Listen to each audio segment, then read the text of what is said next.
NewsNation is staying on top of breaking news. An historic 10th ballot for the Speaker of the House ended without a leader elected. An 11th is now underway.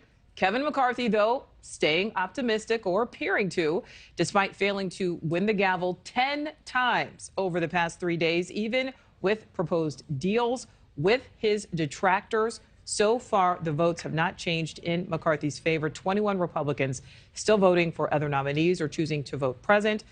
Correspondent Kelly Meyer has been following this from the beginning. Kelly, this is truly historic at this point. Is there any end in sight?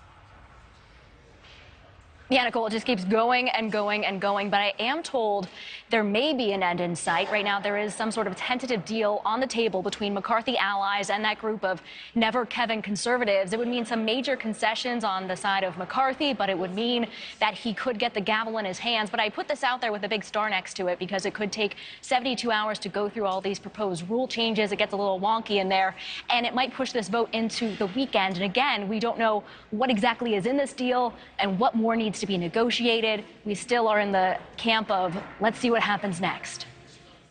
The man who would be Speaker, Kevin McCarthy, today emerging from another round of backroom bargaining with GOP holdouts. Is there a deal? But falling short McCarthy. Again and again. A speaker has not been elected. After 3 days and 9 votes, the U.S. House is still in limbo. McCarthy still unable to win the Speaker's gavel.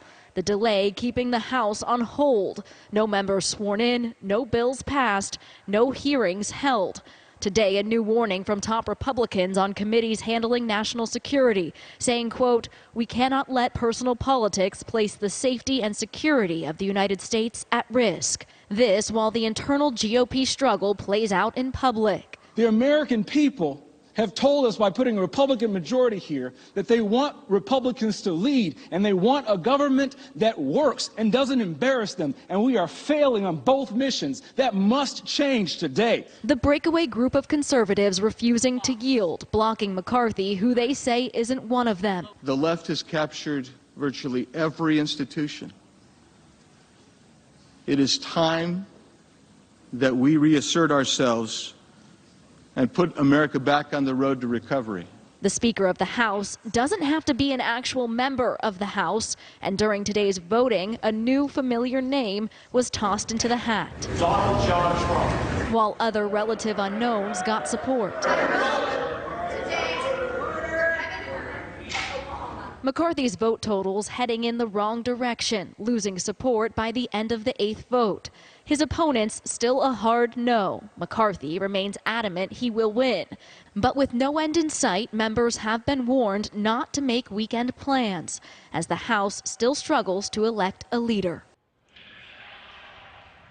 And the House did complete that 10th vote in the last few minutes. McCarthy unable to lock in the speakership. He was unable to get enough votes for that. That making this the longest speaker contest in over 150 years. And now surpassing that, we're watching as they start the 11th vote for speaker. We're watching to see what happens next year. Nichole will keep an eye on all of the updates for you. Thank you for watching. Go to newsnationnow.com to find NewsNation on your television provider. And don't forget to click the red subscribe button below to get more of NewsNation's fact-driven, unbiased coverage.